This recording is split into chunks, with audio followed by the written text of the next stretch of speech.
Виж как успях да вдигна FTMO акаунта си с 7% с една лесна стратегия. И ето е сделката, която направих на живо пред вас днес.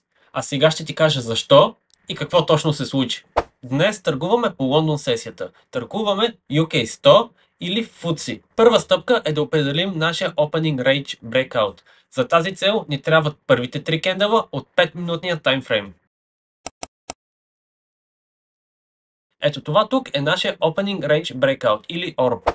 Може да забележим, че това движение надолу е станало след обиране на ликвидност отгоре. Друга конформация е, че сме обрали азиатските низини, а продължаваме да търгуваме под тях. В случая чакаме свещ, която ще затвори отдолу или отгоре. За предпочитания да затвори отдолу.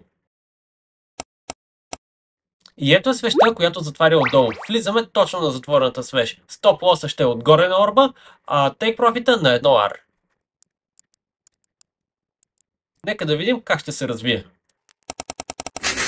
И ето как с тази проста стратегия можеш да хващаш движение като това.